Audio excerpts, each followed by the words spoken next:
الحمد لله نحمده ونستعينه ونستغفره ونؤمن به ونتوكل عليه ونعوذ بالله من شرور أنفسنا ومن سيئات أعمالنا من يهده الله فلا مضل له ومن يضلل فلا هادي له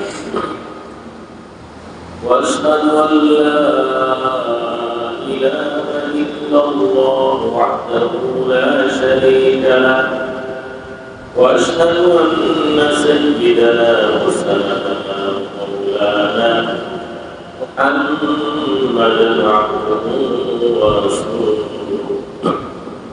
صلى الله تعالى عليه وعلى آله وأصحابه وبارك وسلم تسليما كثيرا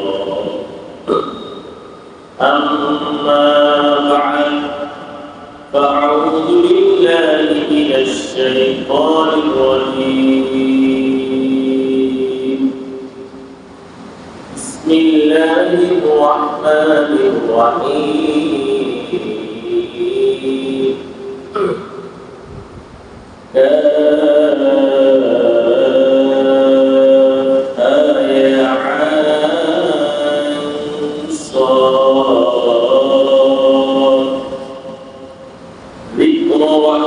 ربك عبده زكريا إذ نادى ربه نداء خفيا قال رب إني وهن العظم مني واشتعل الرأس شيبا ولم أكن بدعائك رب شقيا وإني خفت الموالي من ورائي وكانت امرأتي عاقرا فهب لي من لدنك وليا يرثني ويرث من آل يعقوب واجعله رب رضيا يا زكريا إنا نبشرك بغلام اسمه يحيى لم نجعل له من قبل سميا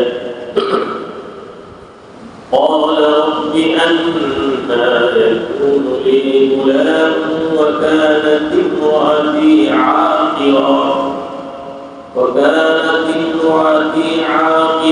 وقد بلغت من الكبر عتيا قال كذلك قال ربك هو علي هين وقد خلقتك من قبل ولم تك شيئا قال رب اجعل لي آية قال آياتك ألا تكلم الناس 3 ليال سويا فخرج على قومه من المحراب فأوحى إليهم أن سبحوا بكرة وعشيا يا يحيى خذ الكتاب بقوة وآتيناه الحكم صبيا وحنانا من لدنا وزكاة وكان تقيا وبرا بوالديه ولم يكن جبارا عصيا وسلام عليه يوم ولد ويوم يموت ويوم يبعث حيا بارك الله لنا ولكم في القرآن العظيم ورفعنا وإياكم بالآيات والذكر الحكيم অত্যন্ত ইখলাসের সাথে আন্তরিকতার সাথে অন্তরের অন্তঃস্থল থেকে ইস্তিগফার করে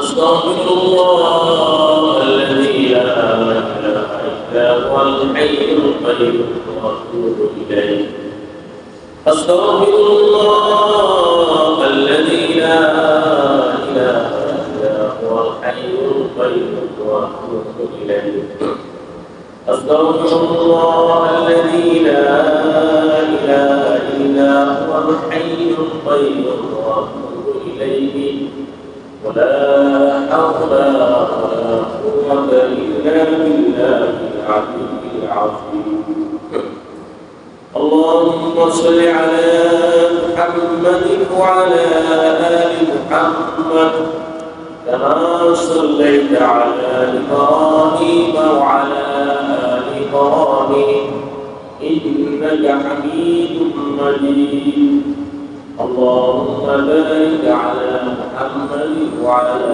آل محمد كما باركت على إبراهيم وعلى آل إبراهيم إنك حميد مجيد اللهم صل وسلم وبارك عليه اللهم افتح علينا حكمتك وانشر علينا رحمتك يا ذا الجلال والإكرام উপস্থিত সম্মানিত মুসলিমবৃন্দ, আল্লাহ তাআলার শেষ দিনের বাণীতে বিগত সপ্তাহে এই বাণী আল্লাহ তাআলার কালামের আলোচনায় বসার সুযোগ পেয়েছি বলে আলহামদুলিল্লাহ। আজকে সূরা মারিয়াম শুরু হবে ইনশাআল্লাহ। সূরা মারিয়াম ১ নং আয়াত থেকে ১৫ নং আয়াত পর্যন্ত তেলাওয়াত করেছি। সূরাতু মারিয়াম আলাইহিস সালাম আয়াত ১ থেকে ১৫ নং আয়াত পর্যন্ত। সূরার নাম হলো সূরাতু মারিয়াম মাক্কিয়া। আল্লাহ তাআলা এই সূরাটি মক্কায় অবতীর্ণ করেছেন। সূরাতুল মারিয়াম মাক্কিয়া। এই সূরার মধ্যে ৯৮টি আয়াত রয়েছে, ৬টি রুকু রয়েছে। সূরা মারিয়াম এই সূরার মধ্যে আল্লাহ তাআলা তাওহীদের আলোচনা করেছেন। আল্লাহ রাব্বুল আলামিন তিনি একক ক্ষমতার মালিক, সর্বময় ক্ষমতার একক মালিক আল্লাহ তাআলা। আল্লাহ যা চান তাই হয়, আল্লাহ যা চান না তা হয় না। সব কিছুর একক মালিক আল্লাহ তাআলা। এই তাওহীদের ঘোষণা আল্লাহ তাআলা সূরা মারিয়ামের তেলাওয়াত দিয়েছেন। এই সূরার মধ্যে মারিয়াম আলাইহিস সালামের আলোচনা আল্লাহ তাআলা কাহিনী বলেছেন। মারিয়াম এবং বিভিন্ন নবী রাসূলের কাহিনী আল্লাহ তাআলা বলেছেন। সূরার নাম হলো সূরাতুল মারিয়াম। এই সূরা দ্বিতীয় রূপ আগামী সপ্তাহে আলোচনা হবে মারিয়াম আলাইহিস সালামের আলোচনা। সূরার নাম আল্লাহ তাআলা কেন রাখলেন? মারিয়াম আলাইহিস সালামের কাহিনী তিনি আলোচনা করেছেন। মারিয়াম একজন মহিলা ছিলেন, কুমারী মহিলা, বিয়ে ছাড়া সন্তান আল্লাহ তাআলা তাকে দিয়েছিলেন। সন্তানের নাম হলো ঈসা আলাইহিস সালাম। ঈসা আলাইহিস সালামের মা মারিয়াম পিতা ছাড়া, পুরুষের স্পর্শ ছাড়া মারিয়াম আলাইহিস সালাম সন্তান দিয়েছিলেন। সমাজের মানুষ তাকে কতই না কষ্ট দিয়েছে, তার ব্যাপারে উৎসাহনা করেছে। আল্লাহ রাব্বুল আলামিন বিভিন্ন ভাবে মারিয়াম আলাইহিস সালামের সুনাম সুখ্যাতির আলোচনা করেছেন। তিনি চরিত্রবান একজন নারী ছিলেন, পরহেজগার মুত্তাকি একজন নারী ছিলেন, সতী নারী ছিলেন। কোরআনের বিভিন্ন আয়াতে আল্লাহ তাআলা আলোচনা করেছেন। এই ঘটনা আগামী সপ্তাহে ইনশাআল্লাহ। তো আল্লাহ রাব্বুল আলামিন সূরা মারিয়াম শুরু করেছে জাকারিয়া আলাইহিস সালামের আলোচনার মাধ্যমে, কাহিনীর মাধ্যমে। জাকারিয়া আলাইহিস সালাম। জাকারিয়া আলাইহিস সালাম একজন নবী ছিলেন। কি ছিলেন? একজন নবী, পয়গম্বর। বয়স ছিল তার 120। জাকারিয়া আলাইহিস সালামের বয়স 120। তার স্ত্রী বিবির বয়স ছিল 98। তার বিবি ছিলেন বন্দা, নিঃসন্তান, কোন সন্তান হতো না। 120 বছর জাকারিয়া আলাইহিস সালামের, স্ত্রীর বয়স 98, আবার বন্দা, নিঃসন্তান, কোন সন্তান হয় না। জাকারিয়া আলাইহিস সালাম আল্লাহ তাআলার কাছে বৃদ্ধ বয়সে 120 বছর বয়স, 120 বছর আপনাদের কারো বয়স নেই এখানে যারা আছে 120 বছরের বুড়া আল্লাহর কাছে সন্তান চেয়েছে। কিভাবে তিনি দোয়া করেছেন আল্লাহ তাআলা আলোচনা করেছেন, আবার আল্লাহ তাআলা সন্তান দিয়েছেন, এই আলোচনা ইনশাআল্লাহ আজকে করব। তো এই সূরাটি জাফর ইবনে আবি তালিব রাদিয়াল্লাহু তাআলা, জাফর রাদিয়াল্লাহু তাআলা মক্কাতুল মুকাররমা থেকে যখন হিজরত করে আবুসিনিয়া চলে গিয়েছিলেন, মক্কার মুশরিকরা একতরফাভাবে মুসলমানদের উপর জুলুম নির্যাতন চালাচ্ছিল।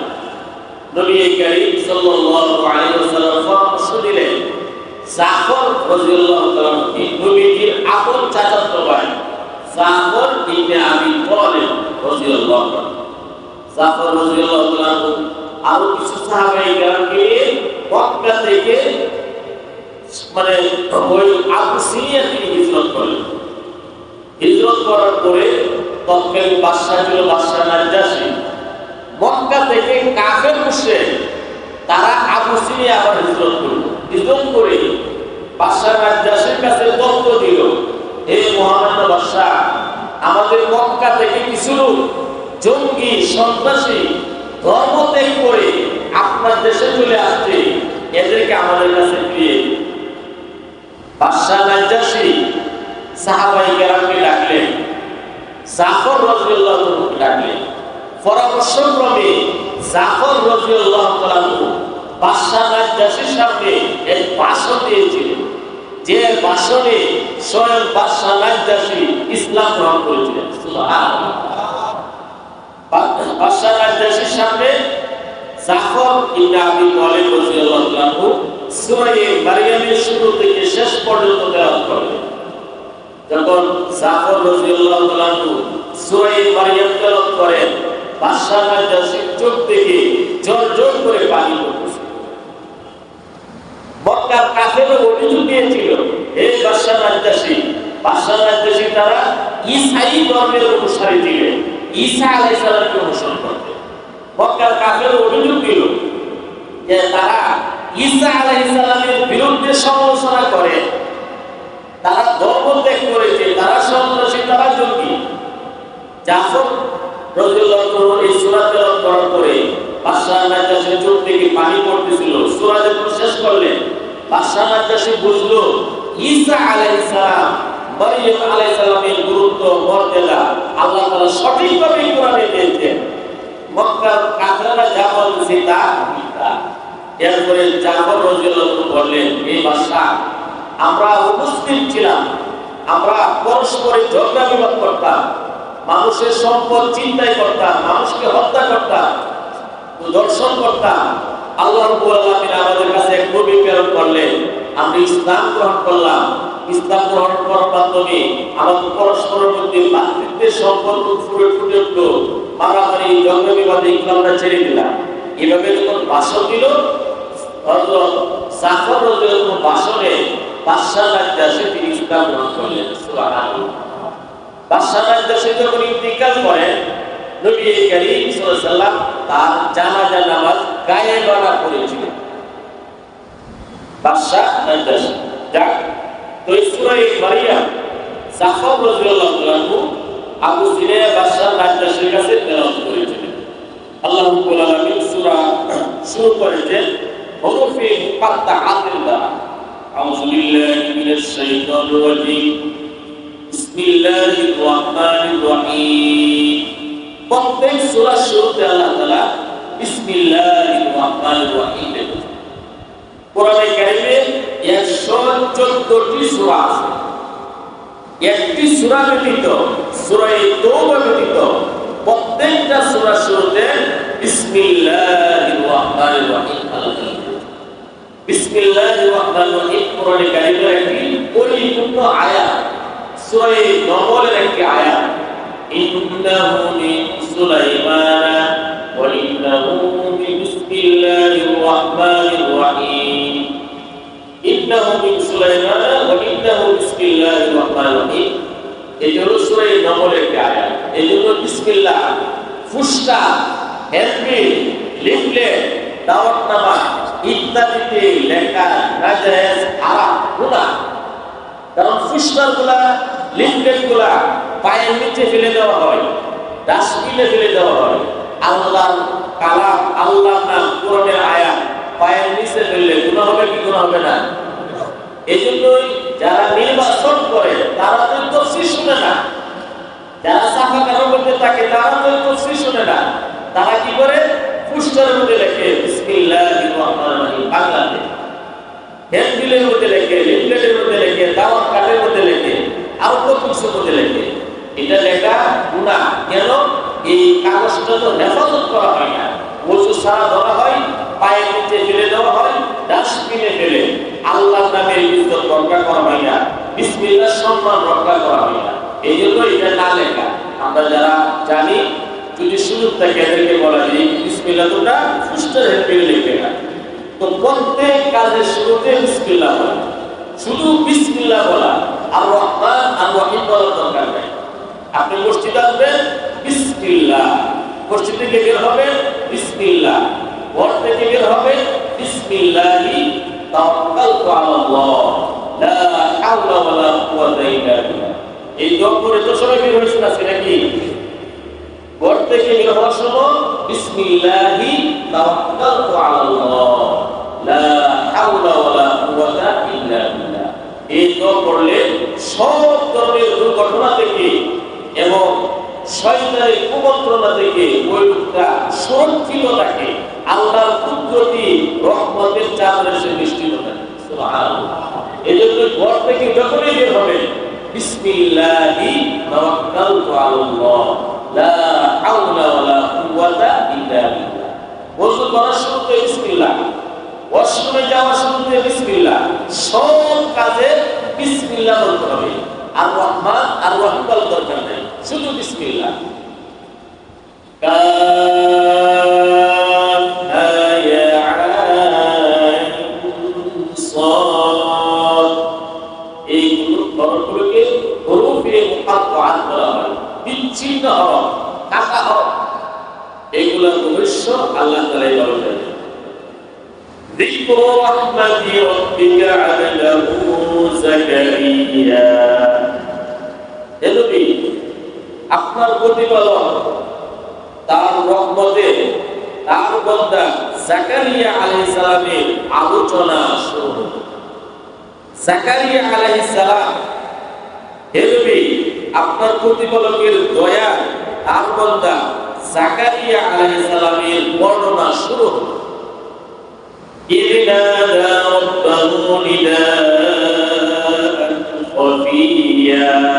স্মরণ করো সেই সময়ের কথা যখন যাকারিয়া আলাইহিস সালাম তার রবের কাছে একান্ত গোপনে দেখেছিলেন, দোয়া করেছিলেন, মুনাজাত করেছিলেন। قال رب إني وهن العظم مني واشتعل الرأس شيبا ولم أكن بدعائك رب شقيا।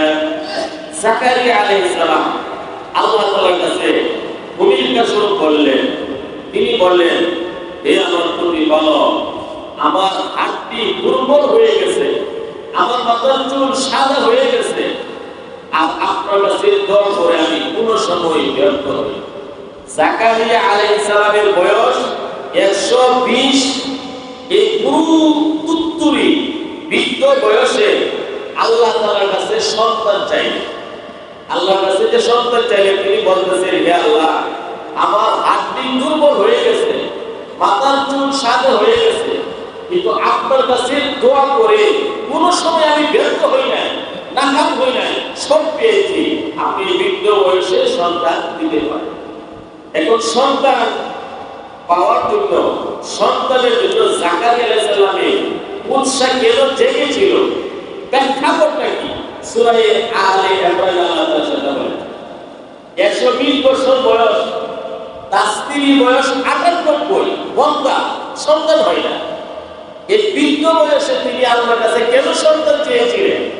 সূরা আলে ইমরান আল্লাহ তাআলা বলেন যে মারইয়াম আলাইহিস সালাম ছোট্ট মেয়ে, জাকারিয়া আলাইহিস সালাম তিনি খালু হন, তিনি দায়িত্ব নিয়েছিলেন লালন পালনের মারিয়ামকে।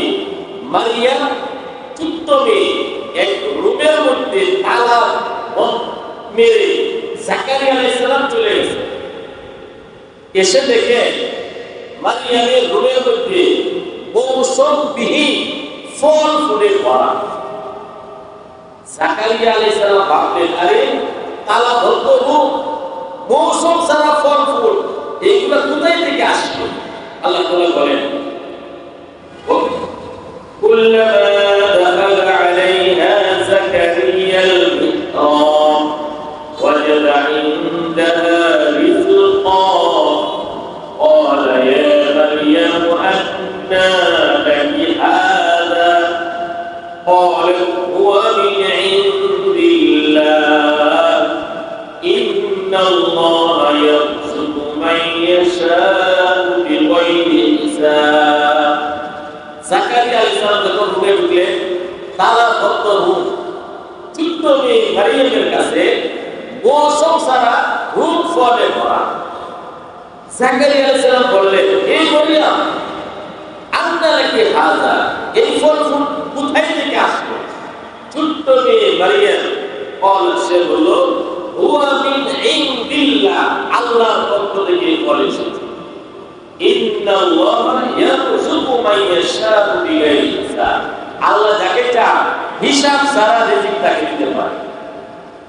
জাকারিয়া আলাইহিস সালাম ভাবলেন যে আল্লাহ তাআলা তালাবদ্ধ রুমের মধ্যে মৌসুম ছাড়া ফল ফুল আল্লাহ দিতে পারেন, সেই আল্লাহ তাআলা বৃদ্ধ বয়সে সন্তান দিতে পারেন। কি পারেন কি পারেন না? هنالك دعا زكريا ربه وقال رب هب لي من لدنك ذرية طيبة إنك سميع الدعاء। তখন জাকারিয়া আলাইহিস সালাম আল্লাহর কাছে দোয়া করলেন, রব্বি হাবলি মিন লাদুনকা যুররিয়াতান তাইয়্যিবা, হে আমার রব, আমাকে এক সন্তান দান করুন আপনার পক্ষ থেকে, নিশ্চয় আপনি দোয়া শ্রবণকারী, দোয়া শুনেন। জাকারিয়া আলাইহিস সালাম 120 বছর বয়সে আল্লাহ তাআলার কাছে সন্তান চাই। এখন এই বুড়া বয়সে যদি কেউ সন্তান চায়, মানুষে হাসাহাসি করবে কি করবে না? এই বুড়া কয় কি, বিবি লোকের 50 সন্তান হয় না, 98। আর জাকারিয়া সালামের বয়স 120, চুলদারি সব সাদা হয়ে গেছে। এই জন্যই মানুষের শুনলে মানুষে হাসাহাসি করবে। আল্লাহ তাআলার কাছে কুফনে বললেন, ইজনাদা রাব্বাহু নিদাআন খাফিয়া। জাকারিয়া আলাইহিস সালাম নিঃশব্দে সংকুফনে আল্লাহকে ডাকলেন।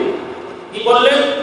ক্বালা রাব্বি ইন্নী ওয়াহানা আল-'আযমু মিন্নী ওয়াশতা'আলা আর-রা'সু শাইবান ওয়া লাম আকুন বিদুআইকা রাব্বি শাকিয়া। জাকারিয়া সালাম বললেন, হে আল্লাহ, হে আমার রব, আমার হাড্ডি দুর্বল হয়ে গেছে, চুল সাদা হয়ে গেছে, কিন্তু আপনার কাছে দোয়া করে আমি কোনো সময় নৈরাশ হই নাই, ক্ষান্ত হই নাই, সব পেয়েছি। অতএব বৃদ্ধ বয়সে আমাকে সন্তান দিন। বয়স কত? 120 বছর বয়সের বুড়া। وإني خفت الموالي من ورائي وكانت امرأتي عاقرا فهب لي من لدنك وليا জাকারিয়া সাল্লাম বললেন, আমার যে আত্মীয় স্বজন তারা আমার এই নবুয়তের দায়িত্ব তাওহীদের দাওয়াত দিবে কিনা আমার আশঙ্কা হয়। অতএব হে আল্লাহ, আমার স্ত্রী হলো বন্দা, কোনো সন্তান হয় না, আমার স্ত্রীকে এই বৃদ্ধ বয়সে বাহাবলি মিল্লাতুল ওয়ালিয়া যেন আমার দায়িত্ব পালন করতে পারে, আপনার পক্ষ থেকে আমাকে এই সন্তান দান করুন। يرثني ويرث من آل يعقوب واجعله رب رضيا, যে আমার ওয়ারিস হবে, উত্তরাধিকারী হবে, ইয়াকুব আলাইহিস সালামের উত্তরাধিকারী হবে। এখানে ওয়ারিসের দ্বারা নবুয়তের উত্তরাধিকারী, সম্পদের উত্তরাধিকারী না। নবী রাসূলগণ যত সম্পদ রেখে যান সব সদকা হয়ে যায়। নবী রাসূলগণ ইলমের ওয়ারিস বানিয়ে যান, সম্পদের ওয়ারিস বানান। ওয়াজআলহু রাব্বি রাদিয়া, জাকারিয়া আলাইহিস সালাম বলেন, হে আল্লাহ, আমাকে যে সন্তান দিবেন এই সন্তান যেন সন্তুষ্টভাজন হয়, আপনার সন্তুষ্টি অর্জন করতে পারে, আমাদের সন্তুষ্টি অর্জন করতে পারে, এমন সন্তান আমাকে দান করুন। 120 বছর বয়সে জাকারিয়া আলাইহিস সালাম আল্লাহ তাআলার কাছে দোয়া করলেন। এখানে বোঝা গেল যে দোয়া আস্তে আস্তে করা এটা উত্তম। দোয়া আস্তে আস্তে করা কি চিল্লাইয়া দোয়া করা, উচ্চ আওয়াজে দোয়া করা, বিকট আওয়াজে দোয়া করা, এর চেয়ে আস্তে আস্তে মৃদু শব্দে শুধু আল্লাহকে শুনে শুনে গোপনে দোয়া করা, এটা হলো কি শ্রেষ্ঠ দোয়া। তো জাকারিয়া আলাইহিস সালাম আল্লাহর কাছে যখন সন্তান চাইলেন, সাথে সাথে আল্লাহ রাব্বুল আলামিন 120 বছর বয়সে জাকারিয়া আলাইহিস সালামকে সন্তান দেওয়ার ওয়াদা আল্লাহ করলেন। সুবহানাল্লাহ, আল্লাহ তাআলা জাকারিয়া আলাইহিস সালামের দোয়া কবুল করলেন। 120 বছর বয়সের বুড়া, আজকে হলো 98 বছর বয়সের বুড়ি। আল্লাহ বলেন, ইয়া জাকারিয়া ইন্না নুবাশশিরুকা বিগুলামিন ইসমুহু ইয়াহইয়া লাম নাজআল লাহু মিন ক্বাবলু সামিয়্যা। আল্লাহ বলেন, হে জাকারিয়া, আপনাকে আমি সুসংবাদ দিলাম এমন এক সন্তানের যার নাম হবে ইয়াহইয়া, যে নাম আমি আর কোনো সময় পূর্বে কারো রাখিনি। আল্লাহ তাআলা বললেন, হে জাকারিয়া, নেক সন্তান, সন্তানের সুসংবাদ গ্রহণ করুন, আর সন্তানের নাম হবে ইয়াহইয়া। আল্লাহ রাব্বুল আলামিন স্বয়ং সন্তানের নাম নির্ধারণ করলেন ইয়াহইয়া। সুবহানাল্লাহ, কোন ব্যক্তির নাম কিন্তু আল্লাহ তাআলা নির্ধারণ করেন। আল্লাহ রাব্বুল আলামিন জাকারিয়া আলাইহিস সালামের ছেলে ইয়াহইয়া তার নামটা আল্লাহ তাআলা স্বয়ং রেখে দিয়েছেন। সুবহানাল্লাহ, ইতিপূর্বে ইয়াহইয়া কেউ এই পৃথিবীতে নাম রাখেনি। এজন্য আল্লাহ তাআলা বলেন, লাম নাজআল লাহু মিন ক্বাবলু সামিয়্যা, ইতিপূর্বে তার নাম আর কেউ রাখেনি। তো এই অংশ থেকে বোঝা যায় যে জাকারিয়া আলাইহিস সালামের সন্তানের নাম আল্লাহ তাআলা নির্ধারণ করলেন ইয়াহইয়া। কি নির্ধারণ করলেন? ইয়াহইয়া, আল্লাহর পবিত্র নাম। এই অংশ থেকে বোঝা যায় সন্তান জন্মের পূর্বে নাম নির্ধারণ করা যায়। সন্তান পূর্বে জন্মের পূর্বে কি করা যায়? নাম নির্ধারণ করা যায়। এজন্যই নামের একটা প্রভাব ইসলামে রয়েছে। নামের প্রভাব দেহের মধ্যে পড়ে। সুন্দর নাম, সুন্দর নাম রাখা এটা ইসলামের একটা বিধান। সন্তান যখন জন্ম নেবে তখন তোমরা সুন্দর নাম রাখো, কারণ সন্তানের নাম পিতার নাম ধরে আসরের কঠিন ময়দানে আল্লাহ তাআলা রাখবে। আব্দুর রহমান বিন আব্দুল্লাহ, আব্দুল সাত্তার বিন আব্দুর রহিম, এভাবে আল্লাহ তাআলা রাখবে। এই জন্যই নাম সুন্দর রাখা। তো আমাদের সমাজের প্রচলন হইল অর্থহীন নাম রাখে। এক ব্যক্তির একটা কুকুরের নাম হলো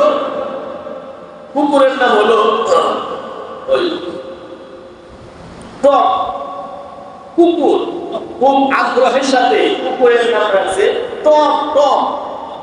আরেক ব্যক্তি তার ছেলের নাম রাখছে টম। কুকুরের নাম টম, ছেলের নাম কি? অনেকে পিতার নামের সাথে মিলায় নাম রাখে, বাপের নাম দিতে ছোটের নাম মিলে রাখতে হবে। তো এই ব্যক্তির নাম ছিল পিতাম্বর। পিতাম্বর কি নাম ছিল? পিতাম্বর। এখন এই পিতাম্বর ব্যক্তির একটা সন্তান, ছেলে সন্তান জন্ম নিয়েছে। কি নাম রাখা যায়? বাপের সাথে মিলে নাম রাখতে হবে। পিতাম্বর পিতাম্বর। পরে নাম রাখলো সেপ্টেম্বর। সেপ্টেম্বর নাম রাখলো পিতাম্বর সেপ্টেম্বর। এই লোকটা আরেকটা সন্তান জন্ম নিল। দেখো দ্বিতীয় ছেলের নাম কি রাখা যায়? পিতাম্বর পিতাম্বর অক্টোবর। এভাবে লোকটা 4টা সন্তান হলো, November December, Pitambar September, Pitambar October, Pitambar November, Pitambar September. 4 ছেলের নাম রেখে 4টা, October September October November December. পিতাম্বরের সাথে মিলায় বিষয়টা হাস্যকর কিনা? এইগুলো হলো ইসলামের জ্ঞান না থাকার কারণে বাপের নামের সাথে মিলায় আমরা লেখে পিতাম্বর September, Pitambar October, Pitambar November, পিতাম্বর ডিসেম্বর মিলায় আছে বর্তমান জানার কারণে। আল্লাহ আমাদেরকে হেফাজত করুন। তো ইয়াহইয়া আলাইহিস সালামের নাম স্বয়ং আল্লাহ তাআলা নির্ধারণ করে দিলেন এবং আল্লাহ বলেন এই নামে ইতি করবে কারো নাম পৃথিবীতে কেউ রাখে।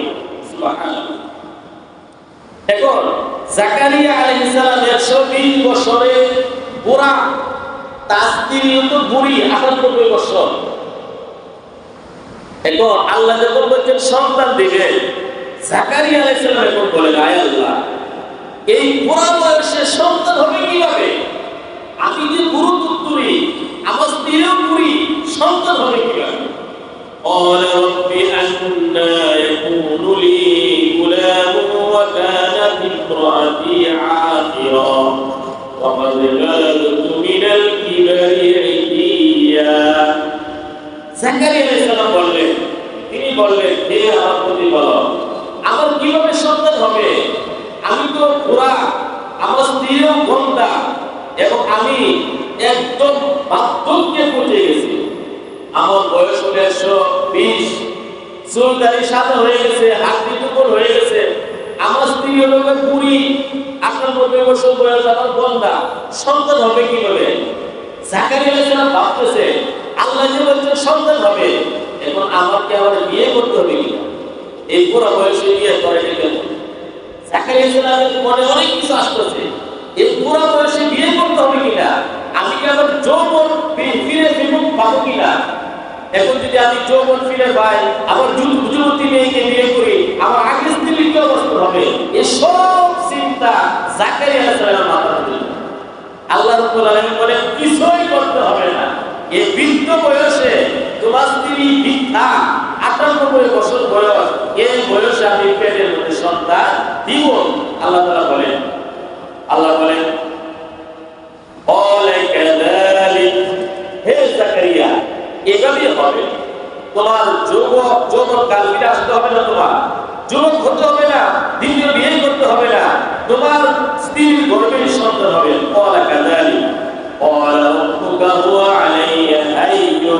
আল্লাহ বলে এটা আমার জন্য একদম ইজি, একদম সহজ।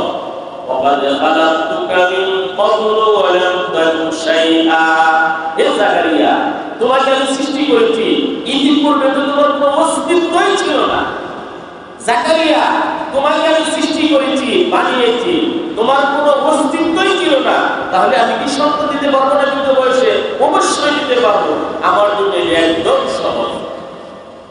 জাকারিয়া আলাইহিস সালাম এখন বললেন আয় আল্লাহ, আমার যে সন্তান হবে বুঝলাম, এখন কিছু নিদর্শন বলুন। আমার স্ত্রী যে প্রেগন্যান্ট, গর্ভবতী হয়ে গেছে, বৃদ্ধা মহিলা, এটা আমি বুঝবো কিভাবে?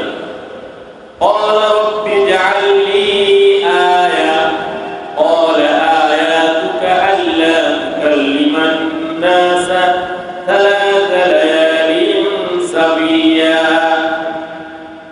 জাকারিয়া আলাইহিস সালাম বলেন হে আল্লাহ, আমাকে নিদর্শন দেন, আমি কিভাবে বুঝবো যে আমার স্ত্রী গর্ভবতী? আল্লাহ তাআলা বললেন হে জাকারিয়া, তুমি সুস্থ থাকবে, ওটু সিস্টেমে তোমার মুখের কথা ভাষা বন্ধ হয়ে যাবে, কথা বন্ধ হয়ে যাবে। 3 দিন পর্যন্ত তুমি কোনো কোনো কথা বলতে পারবি না, তবে প্রচুর পরিমাণে আল্লাহ জিকির করবে। সূরা আলে ইমরানে গেছে, প্রচুর পরিমাণে কি করবে? আল্লাহ তাআলা জিকির করবে। হঠাৎ করে জাকারিয়া আলাইহিস সালাম তার বুকের কথা বন্ধ হয়ে গেছে, কথা বলতে পারে না, কিন্তু আল্লাহ কি করতে পারে? জিকির করতে পারে।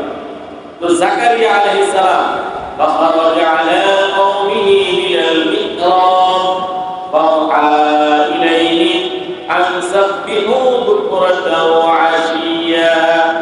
জাকারিয়া আলাইহিস সালাম মিহরাব যেখানে ইবাদত করতে সেই কক্ষ থেকে তিনি বের হলেন।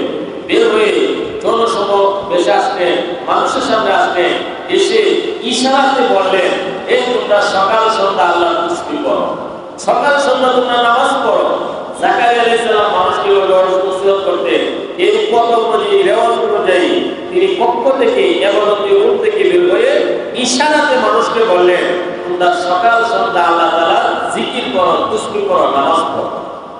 তো জাকারিয়া আলাইহিস সালামের যখন কথা বন্ধ হয়ে গেল 3 দিন পর্যন্ত, তিনি বুঝতে পারলেন তার স্ত্রীর পেটে কি এসে গেছে? সন্তান এসে গেছে। আল্লাহ রাব্বুল আলামিন 120 বছর বয়সে জাকারিয়া আলাইহিস সালামকে এক সন্তান দিলেন, নাম হলো তার ইয়াহইয়া। আল্লাহ তাআলা বলেন, ইয়া ইয়াহইয়া খুযিল কিতাবা বিকুওয়া ওয়া আতাইনাহুল হুকমা সাবিয়্যা। হে ইয়াহইয়া, তাওরাত কিতাবকে সত্যভাবে ধারণ করো, তাওরাত কিতাবের উপর ভালোভাবে আমল করো। হে আল্লাহ বলেন, ওয়া আতাইনাহুল হুকমা সাবিয়্যা। ইয়াহইয়া আলাইহিস সালামকে শিশুকালে আমি নবুয়ত দান করেছিলাম, পন্থা দান করেছিলাম, মেধা দান করেছিলাম, মানে হে কথার অগাধ জ্ঞান আমি দান করেছিলাম। ওয়া হানানাম মিন লাদুন্না ওয়া যাকাত ওয়া কানা তাকিয়া। আল্লাহ বলেন, ইয়াহইয়া আলাইহিস সালাম কোমল হৃদয়ের মানুষ ছিলেন, তিনি পবিত্র স্বভাবের মানুষ ছিলেন, তিনি ছিলেন পরহেজগার। সুবহানাল্লাহ। ইয়াহইয়া আলাইহিস সালাম তার মনটা একদম নরম ছিল, তিনি ছিলেন পবিত্রতম, সব অশ্লীলতা থেকে, বেহায়াপনা থেকে, পাপাচার থেকে তিনি মুক্ত থাকতেন। ওয়া কানা তাকিয়া, তিনি ছিলেন পরহেজগার। ওয়া বাররান বিওয়ালিদাইহি ওয়া লাম ইয়াকুন জাব্বারান আসিয়া। আল্লাহ বলেন, ইয়াহইয়া আলাইহিস সালাম পিতামাতার আনুগত্যশীল ছিলেন এবং পিতামাতার সেবা করতেন। তিনি স্বৈরাচারী, ধাম্ভিকতা প্রদর্শনকারী ছিলেন না, তিনি পাপিষ্ঠ ছিলেন না, অহংকারী ছিলেন না, পিতামাতার সাথে খুব ভালো ব্যবহার করতেন ইয়াহইয়া আলাইহিস সালাম। তো পিতামাতার সাথে ভালো ব্যবহার করা এটা কিন্তু একটা বড় ইবাদত। আল্লাহ তাআলা ইয়াহইয়া আলাইহিস সালামকে গুণ দিয়েছিলেন পিতামাতার সাথে ভালো ব্যবহার করার জন্য।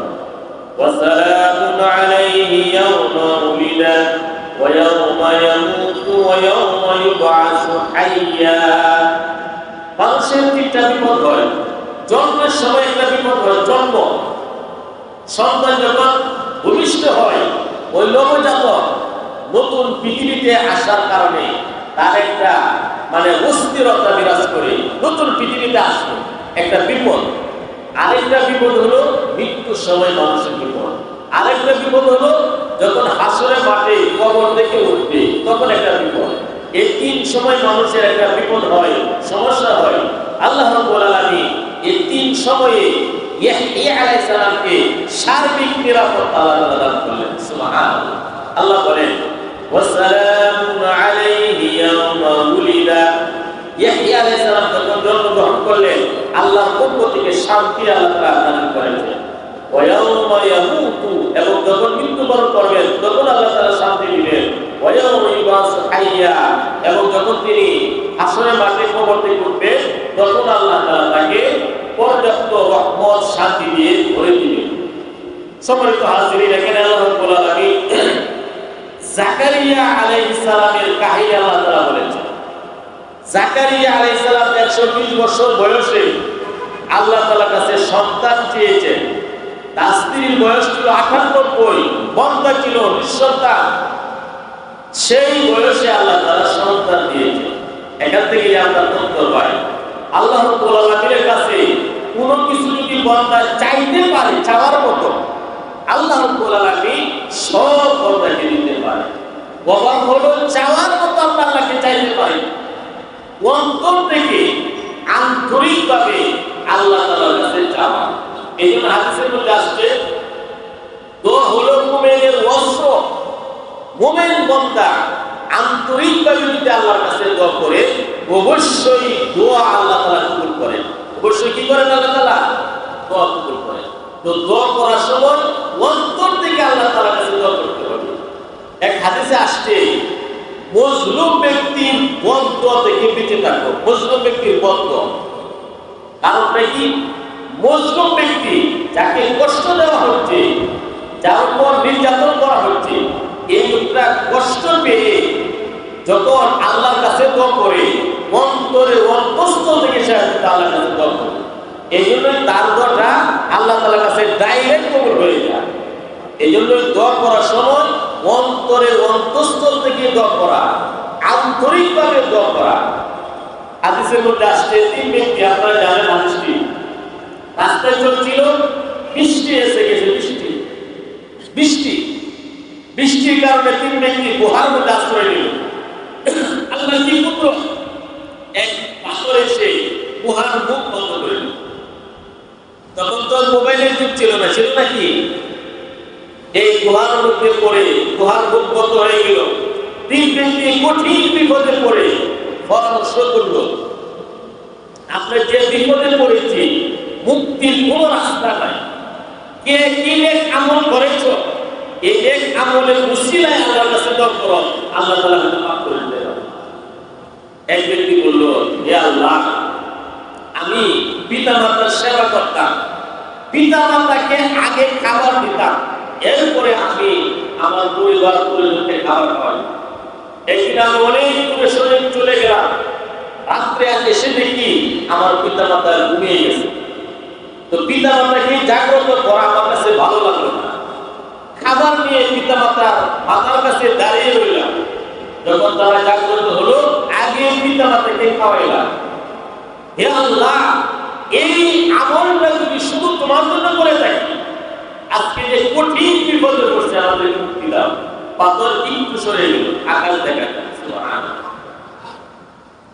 আরেক ব্যক্তি বলল, হে আল্লাহ, আমার চাচাতো বোন ছিল, তার সাথে আমার খারাপ সম্পর্ক ছিল, সে কোনোতেই রাজি হয় নাই। দুর্ভিক্ষের বছর আমার কাছে আসলো, 120 দিনার আমি তাকে দিলাম, সে রাজি হয়ে গেল। যখন আমি তার বুকের উপর উঠে বসলাম, সে আমাকে বললো, ইত্তাকিল্লাহ, আল্লাহকে ভয় করো, অবৈধভাবে আমার সতীত্বকে নষ্ট করবে। হে আল্লাহ, তাকে ছেড়ে দিলাম। 120 দিরহাম আমি আল্লাহ না, এই আমলটা যদি শুধু তোমার জন্য করে থাকি, আজকে যে কঠিন বিপদে পড়ছে আমাদেরকে মুক্তি দাও। পাথর আরেক সরে গেল, কিন্তু বের হতে পারে।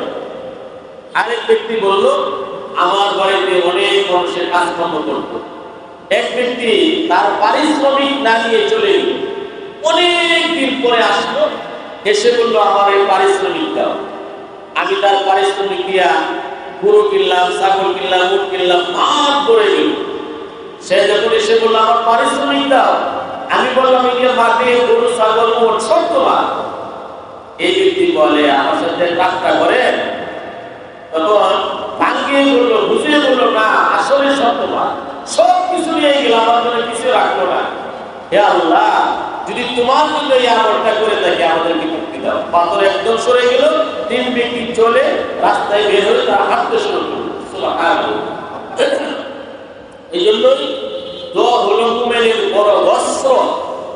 দোয়ার দ্বারা অসম্ভব সম্ভব হয়, অবাহিত পালন হয়। যেটা অসম্ভব, দোয়ার মাধ্যমে কি এটা সম্ভব। আপনি যা কিছু করবেন দোয়ার মাধ্যমে। এই জন্যই দোয়াটা আন্তরিকভাবে করা, অন্তরের অন্তঃস্থল থেকে। দোয়ার কিছু জায়গা আছে, দোয়ার কিছু সময় আছে। মসজিদের মধ্যে দোয়া করলে দোয়া কবুল হয়, জুমার দিন দোয়া করলে দোয়া কবুল হয়, আযান ইকামতের মধ্যে দোয়া করলে দোয়া কবুল হয়, বৃষ্টির সময় দোয়া করলে দোয়া কবুল হয়। আপনি এখন যৌথভাবে যে দোয়া করবো, আল্লাহ তাআলা আমাদের দোয়া কবুল করবে। কারণ কারো না কারো উসিলায় আল্লাহ তাআলা আমাদের কি করে নেবে, কবুল করে নেবে। এজন্যই আন্তরিকতার সাথে দোয়া করা। এই আয়াতের মধ্যে তাওহীদের যে শিক্ষা, আল্লাহ তাআলা বৃদ্ধ বয়সে সন্তান দিয়েছেন। তো এখানে সন্তান না, শুধু নেক সন্তান। আল্লাহর কাছে সকল নবী রাসূলগণ নেক সন্তান চেয়েছেন। জাকারিয়া আলাইহিস সালাম নেক সন্তান চেয়েছেন, ইব্রাহিম আলাইহিস সালাম নেক সন্তান চেয়েছেন। রব্বি হাবলি মিনাস সালিহিন, আল্লাহ নেক সন্তান দাও। নবী রাসূলগণ আল্লাহ তাআলার কাছে নেক সন্তান চেয়েছেন। সন্তান যদি নেককার না হয়, ওই সন্তান পিতামাতাকে জাহান্নামে নিয়ে যাবে। কোথায় নিয়ে যাবে? জাহান্নামে। আরে জাহান্নাম তো পরে, এই দুনিয়ার জগৎটাই তার জন্য জাহান্নামের একটা টুকরো হয়ে যাবে। সন্তান যদি নেককার না হয়, এই জন্যই সকল নবী রাসূলগণ আল্লাহ তাআলার কাছে নেককার সন্তান চেয়েছেন, নেক সন্তান চেয়েছেন।